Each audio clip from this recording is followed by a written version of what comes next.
Well, g'day everyone. I wanted to talk to you about a really cool little lens to play with if you have, say, the A6000 series, or even if you're using full frame, you can still have a bit of fun with this lens because it's so tiny. So what I want to do is show you, now Pergear did send me this lens. Let me switch over and I'll show you what the lens actually is, and then I'll actually show you some images I've taken with it as well, and demonstrate the lens to you too. So it's a $79 lens. It's a 10mm. Now it is an APS-C lens, but like I said, you can, if you put it onto a full frame camera, you will have to obviously use it in APS-C mode, or you can just use it directly onto your A6000 type cameras. So anything from the A6000 up to the A6600. The lens itself is really tiny. It's a 10mm and it's a constant f8.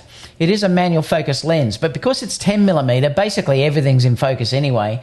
All there really is if you're going to do macro photography, you need to move this little dial, and I'll show you this in a minute, up to the 0.3 or between it, and then you can go back up to infinity if you want to get that as well. Now, I just had focus peaking on so I could clearly see what was in focus and what wasn't in focus. But like I said, it's almost everything in focus or not out of focus. It's only when you get really close that you have to sort of adjust that focus. And it's got 5 elements in 4 groups as well. And it just has this manual focus lever, which I'll show you in a minute actually how that works. And it's available for multiple different cameras. I think it's Fuji, Sony, Nikon as well as some micro four thirds, as well as micro four thirds systems as well. But it's really cool. I mean, it's very, very basic, not much to it, and it's just something if you want to have a little bit of fun with it. You can take it out with, and it's so minimal in the way that it looks. But let me show you the lens itself. And this is the box that it comes in. So it just comes in this little box. So if I open this up, you'll see here that it just comes with a little instruction booklet, and then the lens itself is just protected. It's almost like a filter in a way. Now it just comes with obviously a back cover and also a front cover. Now if I take it all off, you'll see how tiny that this lens is. Now the focus is just this, so that will be infinity, and that's to get your macro or close, which is 0.3. So you just move between the two of them. All really you can do is change your shutter speed and your ISO because the aperture is fixed at f8. So let me put it onto a camera and I'll show you the size of this. Now I am going to put it on the A7 III because I'm filming at the moment with the A6400. Okay, so let me show you what it looks like on the actual camera. So I'll take this off, and then we'll stick this on. Now, it does have a red dot on the inside of the lens here, right there. If you place that against the white dot on the camera and then just twist it, it'll go on. So you can see here how tiny this actually is on the camera itself. And on an A6000 series, it's really just incredible. I mean, is the lens really amazing? No, look, it's not. I mean, you wouldn't expect that for $79, but it certainly is a lens that you can go out and have a bit of fun with and get some really weird type looks. And I'm going to show you some samples in a minute of the sort of results that you can get from this. And it might be also one that I may use sometimes in a wedding just to throw on just to get a really unusual look. So let me show you how this works. Now, the dial itself is just here. So that's how you move this around. You can see if we look on the other camera, if we look here, the dial itself, that's on 0.3. So if you're doing macro type work, you'd switch it to there. And if you want to go to infinity, you'd switch it over to there as well. So that's really all there is to it.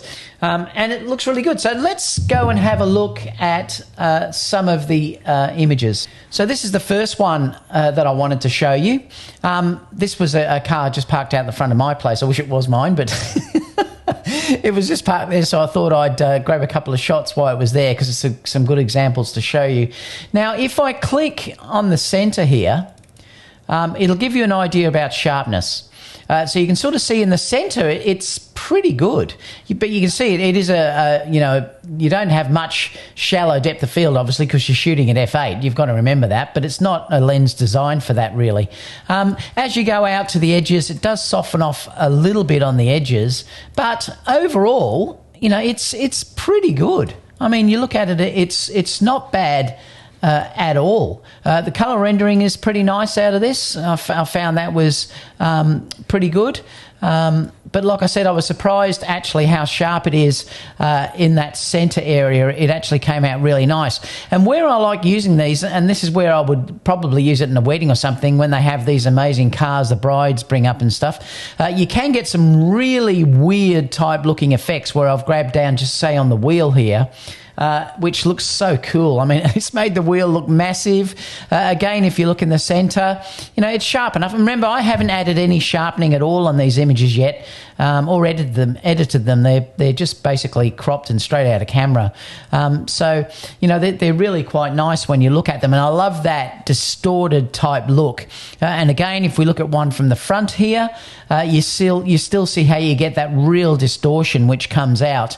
And I quite like that look. And like I said, I wouldn't keep it on all the time, obviously, but just to get an image that looks nice and different, it's certainly something that you can use. Because remember this, well, it is like a fisheye, and I'll show you that as we do some other images with some sunflowers. So I'll show you those now. So if we look at Kerry here, we went out the other night to do a shoot in some sunflowers, and you can see how it's got the curve up the top. So that's how you can tell that this is like a fisheye type look. You probably could straighten this if you wanted to, but I mean, I'm quite happy with that, but I certainly could straighten it if I wanted to with using lens corrections or doing it in Photoshop, but I'm quite happy with how it looks. I wanted to try how it went with portraits. So what I did was then I zoomed in on Kerry just to see how it looked.